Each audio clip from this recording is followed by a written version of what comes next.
Ready, Sal? Oh, please don't. Bingo! Bingo. I got it, bingo. Oh, they can see my card? Oh, so the whole place just saw my card and saw how many I was missing? Okay, thank you. And 3-5. Bingo! Oh my God. Oh my God. Bingo! Look at this lady! Bingo! Bingo! Bingo! Bingo!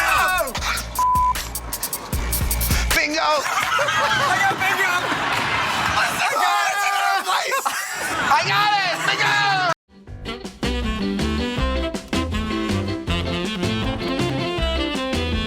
I don't think it's going to be number one. I think techno's still pretty big. They were like, who's this guy? This guy came out of nowhere. This music that sounds made up. This guy's fake. It's an industry plant. You know, it's a product. Well, everyone's young kids to us. Everyone's my son was, but Grandma knew about Bad Bunny. Okay. She liked the way he moved. Welcome to my podcast, The Drop, Real Conversations in EDM, where we talk about the EDM industry with local DJs, producers, promoters, all you independent artists out there. We give you a platform here on The Drop. And we also want to talk to you fans of EDM. And that's what we're doing on today's podcast. So listen, the sound levels may be a little inconsistent because that's what happens with streaming platforms, right? Especially when you have multiple guests on and you're screen sharing. It gets a little wonky. So I did my best to try to edit the sound to where it was level. So anyways, with that, we appreciate you being here on The Drop and joining us. So onward, let's go. It's Dakoda from Bowtied Media, and I'm here to give my 2026 predictions. Okay, you guys all hear that okay? Yep. Yes. He's got that excited YouTuber energy. Yes. I made a 2025 bingo card that... Okay, so he made a 2025 bingo card. All right, so this was top left. Pop artists on Monster Cat, check. And I don't recall, I'm not going to relive this. He got that right. The Chainsmokers radio hit, got that wrong.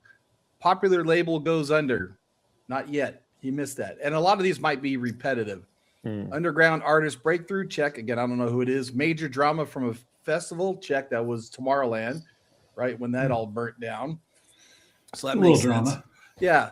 Terrible EDM dance nomination for 2026 Grammys. Got that wrong. A Skrillex album. This is why I guys have you here. I have no idea who I know it's Skrillex. I don't know who Bowtied Beef is. I don't know what Master Hand EPLP is, but he got these all wrong. I'm glad I don't. That doesn't sound appealing at all. Major Rhythm LP. I don't know. Release a classic LP. Madion. Someone help me out. Madion. Yeah, that's another EDM artist. Okay, got that release, and then Charlie XCX wins a Grammy. Deadmau5 LP. That didn't happen. Oh God. Marshmello release of his one of his best tracks. Then that's not replayed. David? So this is super EDM. This is like I said that's why creme main stage, like big money, all that. That's why I text you. It's beyond Anjuna. These are people I do not know. This New is like game, label collab. No Anjuna whatsoever. Yeah. No. New EDM game show exit. He wanted to do his own game show, but he had a kid, so he couldn't do that. Random Daft Punk re-release. Pop artist releases EDM record. April Fool's song. I don't know what an April Fool's song is, but he includes it. Major artist retirement. Not yet. Big EDM plus rap collab project. That happened apparently. An EDM Christmas album. No one put out an EDM Christmas album. No, so Cascade didn't this year. I feel like some of these are not predictions, but just like constants, and others are so like random, right? I'm Like, going to tell you though, this video right here, I commented and he commented right back. I said, I want to do a reactionary video. He said, go for it. And then I emailed him and he responded to the email and we had a nice little chat. So it was very nice. So you don't have to ask people. It's, on YouTube, you could do reaction videos, but I at least reached out and asked, and he said he was fine with it. And so I'm going to share it with him and hit him up on Discord and whatnot. So let's get to, I'll be nice. Let's get to, yes, be nice. I'm trying to be nice. All right. We'll edit out the parts where I'm being snarky. Pretty well, despite no actual bingos. But let's see what my predictions for 2026 are. Bingo!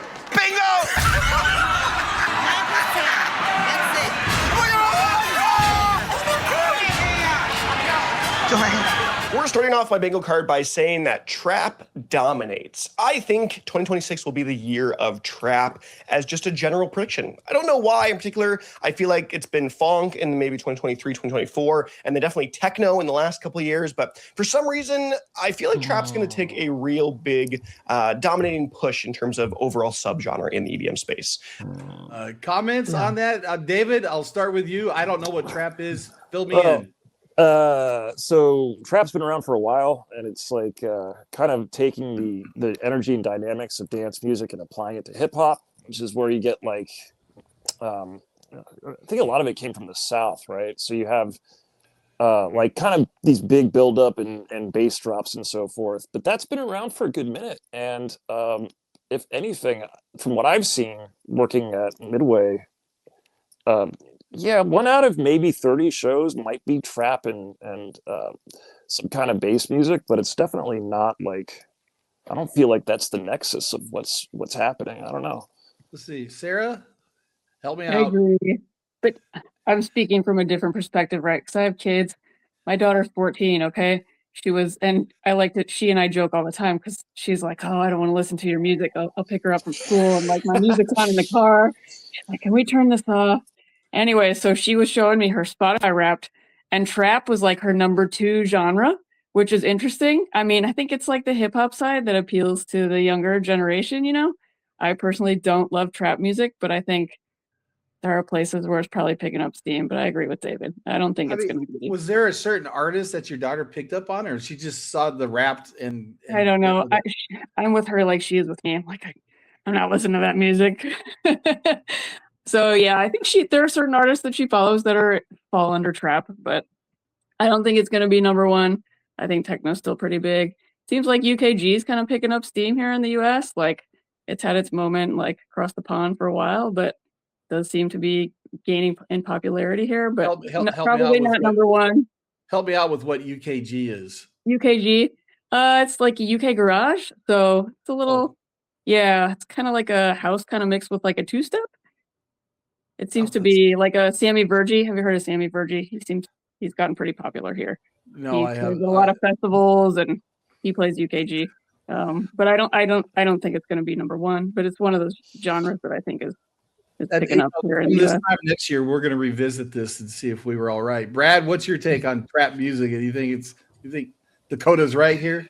I mean, he could have a point. You know, hip hop has always been a very big genre, and the blending of like hip hop and house, I know, has always been a big thing. So, I mean, there could be some validity to it in the end, I think, just because of those factors. You know, there's always that kind of rotation dipping back into the past. So if trap was to have another moment in the sun, it'd probably be because of the youngins.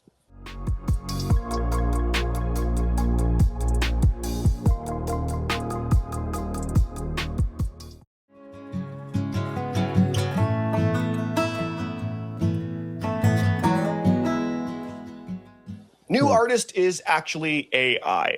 This one, Okay. Oh God, shots fired. Hard stop, hard no. Let me finish. I just had to get my piece of this because this one I know about a little bit. So let me you guys this. had a whole podcast about this. Yeah. Let me finish this. What he's saying. I think is pretty self-explanatory, and I think one that's technically already happened, but I think we're going to see a pretty big kind of unknown artist that's going to come to the space and then be revealed later on to be actually just an AI artist with no real person behind it. Obviously, there'll be a person manning it to some extent, but a majority of it just being an AI artist that will be kind of revealed to be later, and people will be pretty disappointed by it. Yeah, that's I'm already there, buddy. That's not happening. We are getting, as a humanity, wiser to maybe not so much AI music. In our last podcast, we touched on that with David. Yeah, it's not going to happen. So, Brad, do you think there's going to be an AI artist allowed? No, I don't see that happening. I see people generally revolting against that, especially in this scene. People are going to know. You agree, Sarah? I mean, that's not going to happen, right? I mean, it's possible, but I feel like, yeah, it would be one of those things where the AI would sort of fly in, like, who is this person, right? But you can't really be successful in this genre without being physically present in person. It's just such a human connection, like the EDM scene. I just don't see it really Absolutely. fully taking off. David buoyed off of our last talk about AI in music production and AI in streaming platforms. This is not, that's a big X. That's not going to happen. Yeah, I have my I think someone's doubts. going to try. People have, and I had to suffer through a seminar of hip hop and AI while working at the club. And I had to sit there while these guys were talking about prompting, and the guy who was leading the talk was like, "I won a Grammy," and he was very proud of the fact that he just prompted his track. So Really? yeah, and I was like under duress because I was on the clock and I had to sit there just going like, why? But that said, people were saying the same thing about Marshmello. They were like, who's this guy? This guy came out of nowhere. This music that sounds made up. This guy's fake. It's an industry plant. It's a product. So I can see the same thing happening with, AI music being like funneled into some, little like pop product, like And who'd Marshmello end up being? I forget. I looked it up in the past, but I forgot who Marshmello was. Yeah, I'd never bothered to check either. I just knew that he showed up one day and everyone was like, how did this guy, his first track on SoundCloud hit millions? Like that doesn't usually happen. Yeah. Usually like have. All right, let's go. Let's move on. Let's see what's next. Monster Cat Resurgence. I have been a huge Monster Cat fan for almost, I think, 12 plus years now. I'm coming on. And I love Monster Cat. The last couple of years, I haven't felt that same love and drive to listen through a lot of Monster Cat stuff. And I think this is the first year in a long time where I actually haven't listened through all the songs that came out in a year. In 2025, I think that was the first time I ever actually did that, where I hadn't listened through every song that was released on the label. But for some reason, I feel like 2026 is going to bring a brand new love for the label for me. I did a little research. I've heard of Monster Cat. Again, I haven't heard of a lot. And what I didn't know is that there is so many artists under the Monster Cat label. And the only ones I know is All Night, Jody, who does work with Marsh. Okay. Shaq's got Diesel's got a thing with Monster Cat. Cascade, Prof, and of course Shingo Nakamura is the biggest artist that I know, Warung, and then Wasu. I was not aware Wasu was under the Monster Cat label. So it's kind of a big umbrella. Yeah, so it's a little bit I know about Monster Cat is they somewhat recently merged with Silk. And Silk is more of a progressive label. And that's where Shingo Nakamura comes from. Like he was on the Silk side before. There's this one guy that runs Silk. His name is Jacob. We saw him when Shingo was rooftop at Hotel Via. Yeah. Justin, kind of tall white guy. Yeah, real nice guy. Justin said, "Oh, that's the CEO or whatever of Silk." Yeah. So, yeah, this is Jacob, the label director for Silk. We met at a recent rooftop event with Shingo Nakamura in San Francisco. And there is Jacob and my best bud, Justin Duke. And of course, Eric. We all know Eric and many other friends. It was just a fun day. Great music. And there I am in the black Anjuno sweater with my new friends from Cleveland. I kind of overtook their VIP area, but they were nice. It's now Monster Cat. So he runs the Silk side, but yeah, like kind of they merged, and it's now Silk Monster Cat. And so they really have a wide range of, the EDM, dubstep heavy to house to deep house to progressive to just a really nice wide range. Yeah, I mean, with the merging of Silk, it doesn't seem like they've actually had a dip at all. It sounds like they've been expanding. Bigger tent. Whether you put your ears on the music or not that's a question for him. Porter Robinson release. This one's a little bit of a weird, tricky one, and I probably will give myself credit if he releases an actual song, a single for this one too, but I'm thinking more that this is like a Hollow Heart kind of style song where it's maybe not released on main streaming platforms, but something that is like hey, this was a song that was worked on in the past, or like a live edit of something that is like put out, but not like fully officially, if that makes sense, like just on YouTube or maybe SoundCloud, but not really on Spotify and stuff. So that is my prediction for this one. All right. I've heard of Porter Robinson, but I am new, so I have no idea. Brad, help me out. Do you know Porter Robinson? Yes, got that great song with Matt Zoe, Rebound. The Best studio tour ever. Yeah, and he's a really good artist. You know, definitely another one that's got a good range. Yeah, I could see that happening. Yeah, An unofficial release. David, you're Porter Robertson. I mean, he's a OG of EDM, I guess, right? Well, he's a. I remember when he was coming up, I saw him at Treasure Island. I mean, he was probably what 19, 20 years old when Spitfire came out, and he was great. And I really enjoyed his first album, and I enjoyed it even more when he took a camera into his bedroom to be like, all right, now the big tour of the studio. And he showed his dusty laptop and his like crappy PC speakers and his like terrible headphones, which is just proof that like it's not about the gear, you know, it's about what you do with it. And I thought that was really neat. But I feel like this prediction is extremely specific. Yeah, because unofficial Porter Robinson release, Sarah.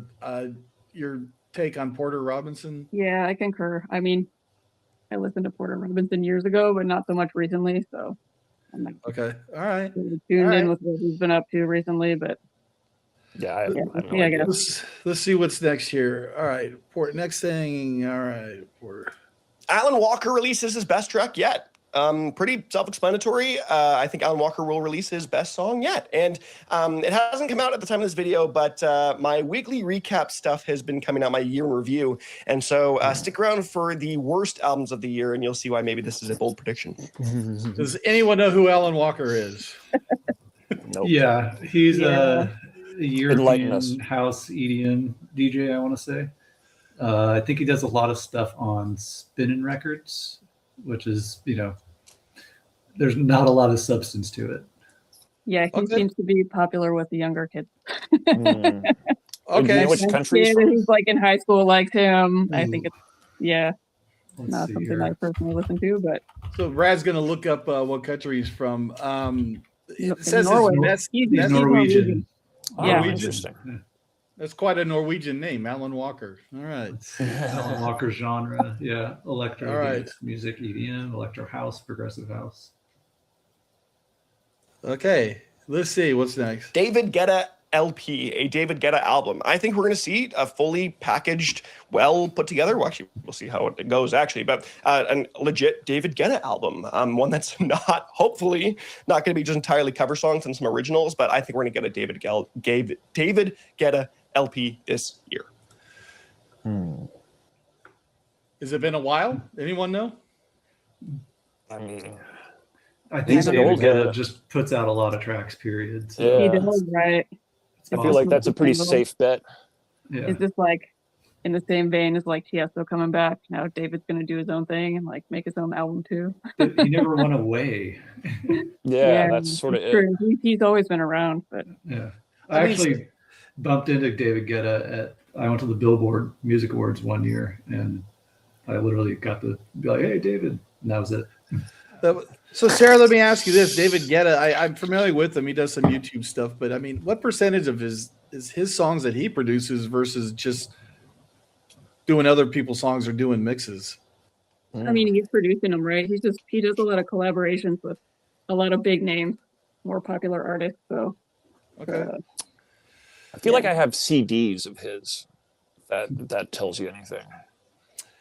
I would, if I was in them, I would have vinyls. That's how old I am. So, let's see. All right, so we are David Guetta. I enjoy rhythm. What's a rhythm? Oh, I had to ask. Rhythm and bass. Yeah. Is it an artist? No, it's like it's a genre. It's a genre. Yeah. Are your kids listening to it, Sarah? It's not my thing. I don't listen to it. My kids, thankfully, don't listen to it either. I had to ask a kid at Midway when I was scanning tickets because they had these shirts that say like "I love rhythm," and I'm like, "I'm a drummer. I like rhythm too." And they're like, "Cool." And so someone had to explain it to me.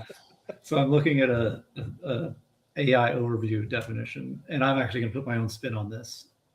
Rhythm is basically the techno of dubstep. It's a minimalist, bass-heavy subgenre of dubstep. So that's how I'm describing it.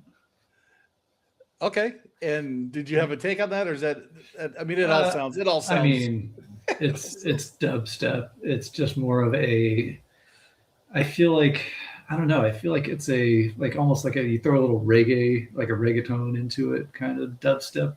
That's how I kind of imagine because it. some of this this rhythm and stuff, it comes up a little bit later. Okay, so let's see what's next. I think this year I will turn a new leaf and actually enjoy some rhythm. Stuff I listened to this year, but did there you go. Good for you. A lot more of the year to go. Who knows? A lot more of the year to go.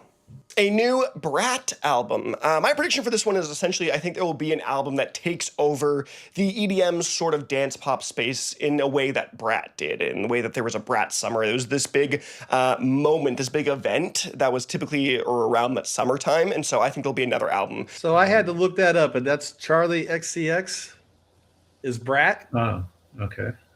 Is that what he's saying? I looked it up.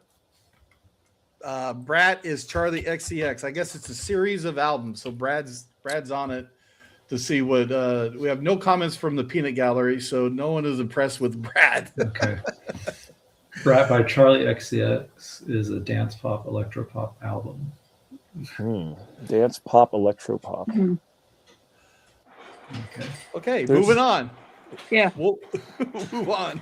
Major change to Spotify Wrapped. We'll have to see how this one gets judged when it actually comes out at the end of the year, but I think we're going to see a big upheaval of Spotify Wrapped in a way that we haven't seen in the years past. That's more than just, I don't know, numbers of some sort. Maybe they're going to release data throughout the year, or who knows exactly, like where you can see everything all the time, but I think we'll see a big shakeup with the Spotify Wrapped. All right, so we got stuck. Wait. So the floor is yours about Spotify, David. I mean, I don't actually understand the fixation with Wrapped. I know every time the new year comes around, there's always like a lot of static, like people, like different companies are doing their own Wraps, and then there's people shoving their Wraps in each other's faces. And I don't really pay attention to that. I don't even know what mine are. So I've never really understood the appeal, because like, you generally know what you're listening to. Yeah, Spotify is not my favorite platform. I don't listen to it. I just, people get paid on the pennies. But anyways, Sarah, you got to comment on Spotify Wrapped will be major change. Well, there's going to be a major change to Spotify and all streaming platforms. That's coming down the pipe. Yeah, that's for sure. Yeah, I don't use Spotify either, actually. I see everybody else's Spotify Wrapped. Yeah, right? We do. And literally everybody in this room doesn't use Spotify. I went to do my Wrap this year and it has no data. And I'm like, yes, I did it right. There we go. Yeah. But with that said, I think that just to try to stay ahead of the game, stay innovative, I think that's a prediction that could come true, because they want to try to keep their market share as much as they can. But yeah, it's in the vein that they're shoving this whole year-end Wrap thing, like other platforms do differently. Like Apple, you can do a monthly one. Oh, there she is. Now she works. We got to figure this out. I got to have my. I'm just not even going to join anymore. I find it very interesting though. Like, what is the drive to look in the mirror and be like, wow, that's what I listen to? Because we all have to define ourselves. Yeah, an annual definition of our music. I mean, I guess it's so fitting. I guess it's just I build playlists on various music platforms, and they go back, usually have dates, so I can just go back through months and know, like, oh yeah, that was that season. Oh, I can't listen to that anymore because that reminds me of her. Whatever. All right, what's next on our playlist? Well, a little Disclosure LP, yes. I think Disclosure will drop an album this year. They've sort of been teasing some new releases, but they were kind of just in like a singles package. But they also released an album just in 2023. So I think this is a year and a time where we've got enough Disclosure, new tunes. They feel like they're ramping up to some stuff. I think we're going to get a Disclosure album. So I looked up. I'm not familiar. I've heard of Disclosure, but I listened to "She's Gone, Dance On." I guess that's their big tune. Sarah, do you let's see? Yeah, I like their music. I hope he's right. Disclosure LP, which is 7 to 10 songs, not an EP. Okay. Brad, any comment on Disclosure? Any thoughts? Yeah, I wouldn't be against it. You know, I've watched a few of their sets, like their circle great sets have been really good. Yeah. So yeah, I would be all for it. Yeah, they've It had was at Coca-Cola, some really good shows at Midway. a couple years ago. Yeah, it was great. Are they like young kids? To us? Well, everyone's young kids to us. Everyone's my son and daughter's age, for God's Hard to sake. say. Anyways, Disclosure. Okay, good for them. So that's remember, half of these will be right, half of them will be wrong. Well, I will say this: an LP is kind of like that is sort of an outlier. Normally you're just dealing with like singles plus a couple remixes or maybe a 3-track EP. I don't remember the last time I've heard like a proper long play like dance album. Yeah, well, I mean, we got into was all and above and beyond. So we got CDs, literally CDs until it came on. So those were always LPs, right? And then just recently, didn't Oliver Smith make his first EP or LP? So as I'm new to the genre and we're downloading these songs, it was always one at a time, like you said, David. They're all singles, and or they're remixes of other songs. So I'm learning there's not a lot of LPs in our genre, apparently. Yeah, I'm actually going to be re-releasing mine, my very first LP, because it got taken down by someone or something.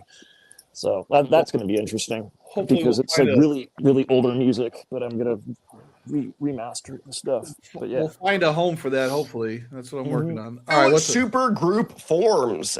Big new super group. I last year said Hive Mind and Master Hand. We're gonna release an EP and LP, but that ended up not happening for either of them. So this time I'm gonna go a little bit safer and just say that there will be a new super group that forms. I don't know if you guys recognize any of those groups that he talked about, but what is an example of a super group? Sarah, can you give me Swedish an House example? Mafia. Swedish House Mafia is a Yep. or what's happening up at the gorge with Skrillex and Dead Mouse. Was it Jack U? That could have been considered maybe because it was Diplo and Skrillex. I mean, Grizztronics. Yeah. okay, yeah, that could be. I mean, they're a duo more than they're two guys. You know, Or they because Yeah. one's I feel like Grizz and super one's- group you have to have three. There are some super duos out there. Yeah, like KX5 and Mm. pretty successful, big name. and not just going back to back. I mean, they're producing music together as two. I guess that's what is happening here. Mhm. I Okay. don't know. I could feel like there could be like some of the up and coming house DJs, like Mal P, Dom Dalla, some of those, and some of the more South American DJs, A-Lock. I could feel like some of those guys could maybe get together and do something like that. All right, I'm going to record it when I'm going to hear that, and we're going to hold you to that. So I don't know that any of those guys are friends or anything, but just saying. Now they have to be friends. It is You put get out it there. here. James Blake returned to dubstep. Does everyone know who James Blake is? The tennis player? I'm a huge James Blake fan. If you don't know who that is, please go check out his stuff. He's been an artist that kind of did this like classic, like original dubstep. There's kind of two ideas of what dubstep really is. There's like the old kind of more like classical dubstep element that's formed in like European style, and then there's like this modern Skrillex dubstep. And so James Blake kind of did that classic, more I would call it like liquid dubstep nowadays. But James Blake, his last bunch of albums have been not that. They've been a lot of alt R&B. They've been more electro-ish. But I think he's going to do a return to form from his first couple albums. Well, I have to say, David, that's good sports knowledge. James Blake is a professional tennis player, so kudos on that. I'll say no comment. We don't know who James Blake is. Okay, all right. What's next? Popular label goes under. This is one that I had last year that did not come to fruition. And so I'm just going to copy paste it from 2025 to 2026 and say that we're going to get a label that is kaput by the end of the year. And That's sad. well, that's easy with this AI, because These Warner Brothers and Universals, in some of my research, are now going to AI companies. That doesn't look good when you're leaving Warner Brothers or Universal. I'm not saying it's those, but they're joining like the Sunos of the world and stuff. That's So my opinion on this one is, if there was to be a label that's going to go down, I think it would be one that has to do with some kind of controversy. So the only thing that the recent controversy that comes to mind is what's going on with hard techno.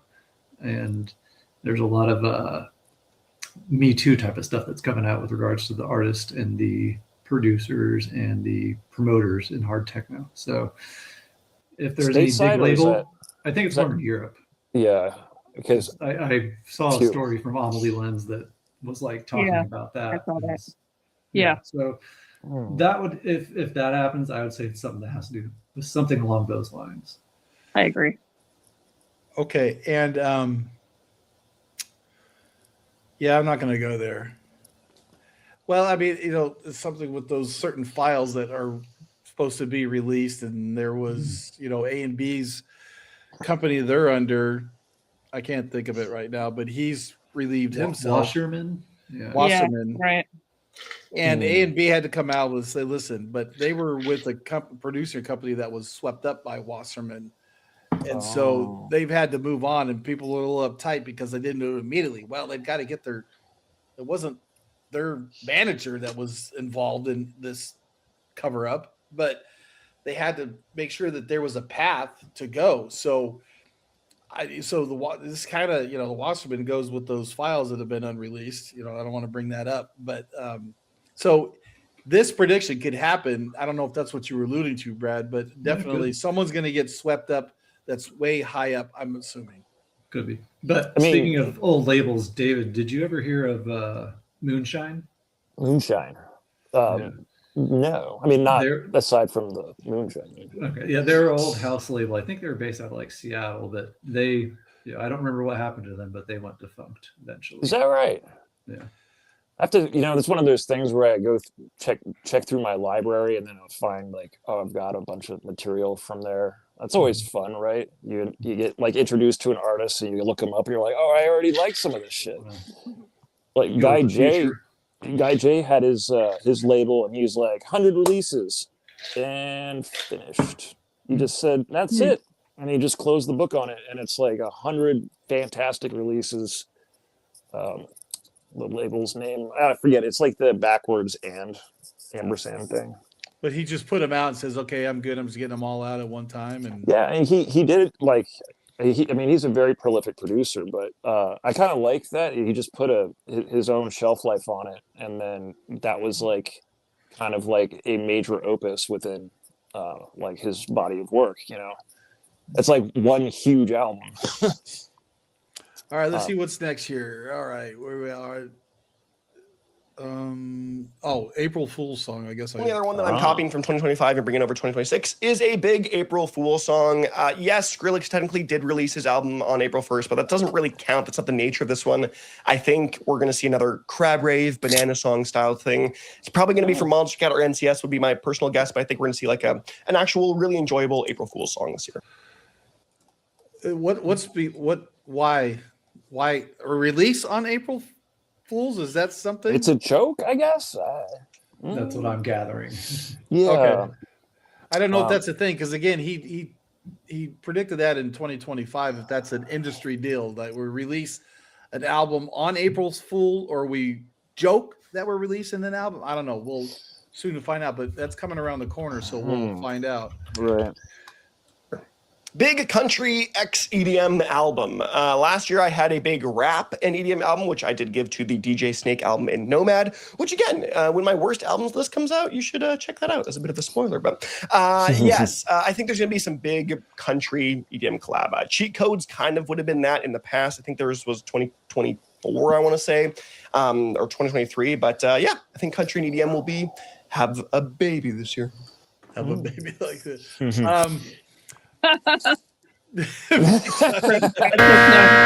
Big giant X, Brad, is that you don't want it to happen, or it's not going to happen? A little bit of both. But I think that the two genres are just on such polar opposites of ideals that I just don't see it happening. Country crossover with pop, I get it. It's, they listen, these artists got to make money somehow, because records aren't selling and they have to tour. But anyways, yeah, I agree. It's good for them, but unlikely. Yeah. And there's some good country artists out there. Don't get me wrong. I'm not going to hate on it. All right. Unexpected EDM/dance Grammy win.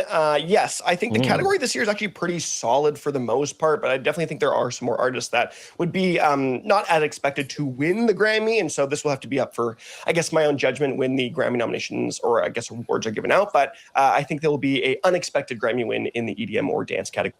Okay, so I did a little research, and not aside from the dance and EDM categories, who has been nominated in the past. Now, I only said recently, and I do remember Northern Soul was put up for, that was a dance nomination for a dance award. So it wasn't in the context of all categories, but the most recent 2024, Fred again was nominated for Best New Artist. Best Pop Duo 2024 nominated Calvin Harris with Ellie Goulding were nominated. Best Pop Dance Recording 2024-2025, Rush, David Guetta, and Beba Rexha were nominated. And finally, Album of the Year was nominated last year by Charlie XCX. So it's a big and up-and-coming genre. So again, not in the EDM and dance, so maybe someone will come out and win that. Any thoughts on that? Any predictions? No? I don't know. I don't know about you guys, but I absolutely pay no attention in any of those awards at all. Yeah, I agree. I could really care less about award shows.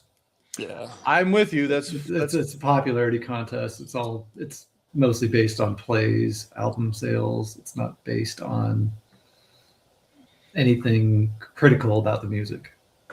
I agree. I don't watch the Oscars. I don't watch movies. I don't watch anything because we've seen 17 versions of Spider-Man, like I've brought up before. So, hey, Scream 7 came out. Oh, shocker! All right, Stories. A Burial EP or LP. This one's pretty self-explanatory. I think the artist Burial is going to come out with an EP or. Anyone heard of Burial? Burial. Nope. Nope. All right, moving on.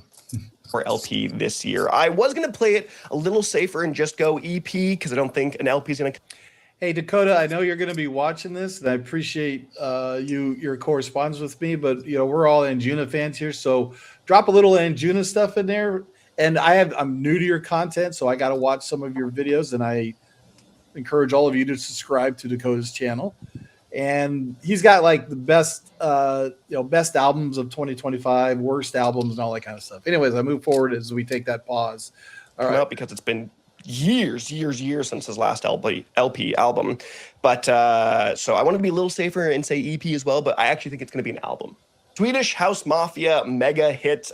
They've had a couple of random singles throughout ever since their Paradise Again record. But I think there's going to be a big new mega hit from Swedish House Mafia. Didn't they just play a bunch of big festivals last year? Well, they just played San Francisco recently. I don't know. What's your, Sarah, Swedish House? I didn't go, but they were at Did they do Pier 80. Coachella? Yeah, they've been all over the place. Yeah, so I don't know. I don't feel like that's going to happen. I feel like last year it would have happened, and like that would have been like them playing it out all everywhere. So I don't. Again, it's production time versus touring time, right? What's most important? I mean, Dave, are you a fan of Swedish House? There's been moments. I think that's probably one of those acts that would be super fun live, but I can't really find myself enjoying and like ambient listening, or there's not much for me to get out of it. What's their genre, Sarah? Swedish House. What is that? Swedish House. House, yeah. I think like house EDM. House EDM, yeah, kind of more straight like EDM. I'd say more techie. Okay. Yeah. All right. Let's see. Collab track. I am a huge fan of the artist Grant, formerly known as Grant Bowtie. Which Anybody heard of Grant? Nope. Nope. All right. There you go, Dakoda. We're moving on. We are some homework, man. I feel either out of touch or just kind of like a Luddite that's shaking his fist at the sky, being, "Why am I getting older?"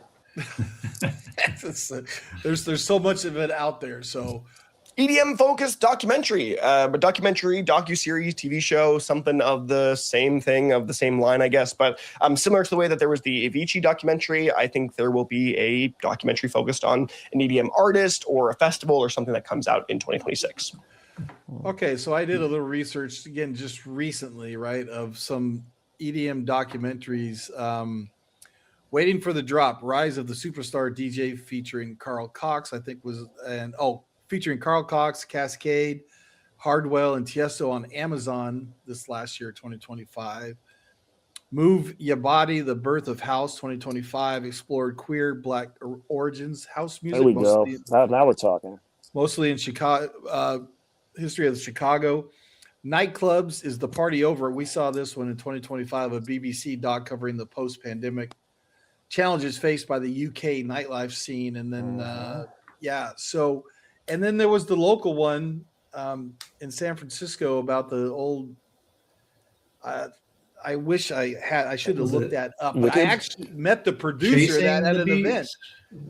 Chasing the Beats? No. I got it on my. Yeah, look that up, Brad, because there was like 8 of us, a local DJ, Sav, who was on you remember Brian, David Sav, the young kid, was on our podcast. He did a little lake thing at Folsom Lake, and there was a guy there and his wife, and he was one of the producers of that documentary in San Francisco. All right. And I was like, what? There's like 12 of us there, and we got to talking, and he kind of egged us on about it. And he goes, yeah, I was one of the producers and writers of that. That's the documentary to see. Sarah, you have any idea what I'm talking about? No, I'm not familiar with it. So, I mean, documentaries are always fun to watch. You seen any of those, David? Any of those documentaries? The one that when I'm if I'm teaching someone how to DJ, their first lesson is to go watch. I was there for The Birth of House, which is on YouTube, which I think is like the finest piece of film on the subject. Knowing the death of disco, the birth of house, how American racism created a completely novel genre in the hands of a few gay Black men. It's a very important story that is often ignored by, or not just by sheer ignorance, just not even known. So that's a very important baseline for me to kind of get into the subject if I'm educating someone on dance music. Perfect. Did you find it, Brad? Found it. It's called Between the Beats, about the 90s SF scene. And how can we see that now, Brad? Does that give any information? It's on Apple TV. And I think there's a cost, maybe $6, $7, Yeah, but that's okay. Like $10 maybe. Yeah, pay for A lot of people converge on San Francisco in a lot of ways. My parents converged on San Francisco's beatniks, and then the hippies came and pissed off the beatniks. And then, in the 70s, a sort of a gay revolution happened here, and that pissed off the hippies. And then the punks pissed off everybody. And then rave killed. It was all very Alice in Wonderland. What I've landed, and I took the blue. So there you go. Between the Beats on Apple TV. Dakoda, if you're watching that, that's a good documentary right there. And it's covered is before I got into this music, obviously, but it's interesting to see the old venues. EDM artist appears at the Super Bowl halftime show.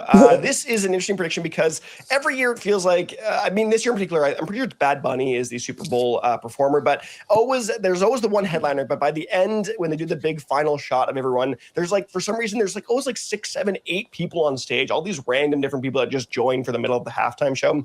And I think there's going to be a random artist that shows up that's like an EDM artist. And if I had to give a prediction, I think it's going to be Marshmello. Okay, it's gonna be Bad Bunny again.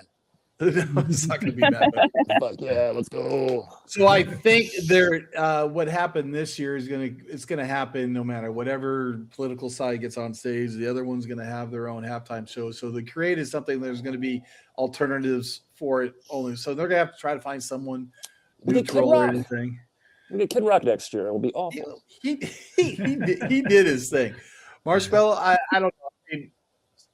Who are we thinking, Brad? I mean, it's got to be like the David Guerra, Tiesto, Arman Van Buren. If anything, it would have to be an American DJ. You know. Yeah. It's got to be American DJ, right? Yeah. Cascade Safe and White. Yeah, right. Dead Mouse That's what would I be was like a thinking. good candidate. Marshmallow. What's that, Sarah? Maybe not relevant. Yeah, Cascade or something All right. like that. Because they're like, I'm probably thinking too old, anyways. like Grandma's not gonna know who Marshmallow is, you know. I don't know if Grandma knew who Bad Bunny was, but Grandma knew about Bad Bunny. Okay. She liked the way he moved. Well, if she didn't know about it, she was probably a fan after. But like Dakoda said, is that you can see a bunch of crossover, a bunch of pop stars, and maybe EDM artists of all different genres getting up on stage. All right, what do you got for us next, Dakoda? New subgenre. In the same way that Chime sort of coined the term color bass, I think there will be a new sort of subgenre that appears this year. I don't know what category it's going to be in. If I had to give a random prediction now, I think it's going to be trap. I think there's going to be a new form of trap that's released in 2026. Is there room for another genre? I mean, it's just what you call it. It's like wine tasting notes, right? You know. What do you make? Oh, like I make super kind of trancey, like down tempo, but like kind of like it's got this reggaeton vibe. Maybe there'll be some psychedelic reggaeton. I'd be keen on that. Yeah, I'd go for that. I once decided to make. I made a bass track out of the sound of a toad croaking, and I called it frog step. I made this like whole toad sound and turned it into a wobble bass, and I tried to make every sound in the track out of this frog. Do you have a hat? Did you create a hashtag for that? Let's blow it. Blow it up. It was no good. It was not musical enough. I still have it somewhere, but. Well, what we learned in my last video is sometimes mistakes, become a hit. Anyways. All right, I think we're on our last one. Let's see. I appreciate you guys' patience. Hopefully you're having fun. Let's go. I hate a single from a loved artist. This one, again, will have to be pretty objective to some extent on what actually happens through the year. But I think an artist that I really, really love, like let's say a Porter Robinson, a Madeon, a Tristram, a Grant, or something like that. An artist that I like have a huge, huge affinity for will come out with a song that I'm like, no, I actually just really dislike this. Don't know why. Okay, so it's definitely a personal one. Yeah, that's very to his own taste. I have been amazed that under the Anjuna catalog, there is never a song that I hate. Back in the vinyl days, you'd get 5 records on side A, 5, 6 on side B, and you just hated when you got to the 4th song on side B, and it's like, oh my God, you had to click the needle. We talked a little bit about this, and all I can think about is Above and Beyond. And the only song that I've always just kind of like is Sticky Fingers. Okay, I don't get it. And then Patty, sorry, she's not on. She's never been a fan of Tightrope. Okay, so she's like, nope. And that's it. I mean, but I'll listen to it. I'm not going to fast forward it. I mean, when I got my Anjuna playlist, there's never a song that I fast forward. I think I have one, but I'm not sure if it's Anjuna, but the song makes my blood boil. Oh, it's so infuriating. It's the one with the woman going, we lost dancing. And it's just like whining about how we lost dancing. Yeah. Oh God. Wait, can you say that again? I'm gonna get my Shazam out, see if I can figure it out. We lost dancing. It's like people died, dude. And also, you're not being very imaginative if you can't fucking dance even when you're during lockdown. I'm saying, like, I didn't lose dancing. What's your problem? Brad, is the same thing. The answer is there a song that you just don't like from an artist that you enjoy, like what Dakoda asked? I mean, there's definitely songs that I'm like, yeah, that's not my cup of tea. That I just skip it and move on. Yeah, mine, Matt Zoe and Knox Vaughn. I mean, there's some songs I just don't care because they're kind of up and about. I went and saw Knox Vaughn when, like David and I were talking about Ecolor, and his set was phenomenal. It was awesome. Sarah, how about you? Any song that you're just like, no? Yeah, most of the artists I like the music they put out, but occasionally, when the lyrics get like really cheesy, it's just so cringy. I can't do it. So that there are occasionally tracks that I will skip Yeah, I guess for me, it's that thing where it's popular enough where it pops up in like my friends' DJ sets, and I'm like have to go outside and like hit my head against the wall. Like, I lost dancing now. I don't know. It's just something about that refrain of that, just like constant complaint. That's just like, man, shut up. That's me being a little bitch, though. All right, this last one is more of a promotion, but we allow Random prediction. That's what I'm going with. And finally, 20,000 hardcore members or subscribers. I'm currently, I think at the time I was recording, like 8.9 thousand subs. So I'm predicting to double this year. I was just going to do 10. And then I was talking to my wife about it. And she was like, you got to be more generous to yourself. You got to predict better than that. So we're going to bump it up to 20,000 because that's the Monster Cat one. That's the Pegboard Nerd song. So 20,000 hardcore members, subs. Do I think it's attainable? It's possible. You got my vote. And we'll see how the year goes. I'm gonna shoot you a follow and subscribe and smash the bell for all future. Yeah, I'm gonna do all the things. There we go. And just a little shout out. And like Dakoda, I reached out to him. He was nice enough to reach out to me. And that's these are some of the topics: top 10 ED songs of 2025, top 10 worst EDM songs. Ooh, anyways, I'd be curious to hear what those are. Yeah, lists are always fun, right? Whether it's his take or anyone else's take, they're always fun to watch. So, little shout out to Dakoda and his channel, Bowtied Media. All right, let me get that removed. And I want to thank you all for being here. Thank you, Brad. Thank you, Sarah. Thank you, David. As always, you're a 3-time Drop Podcast recipient, and thanks for being my co-host and having the knowledge. And I want to thank Dakoda from Bowtied Media for allowing us. She didn't have to allow us, but at least I reached out. So good job on your video, Dakoda. We appreciate it and making it. So until then, I will see you guys all in the next podcast. The Drop Real Talk and EDM conversation, something like that. I have no idea. Thank you so much, Darren. It was nice talking, Sarah and Brad. Goodbye. Appreciate it, guys. Ciao, ragazzi.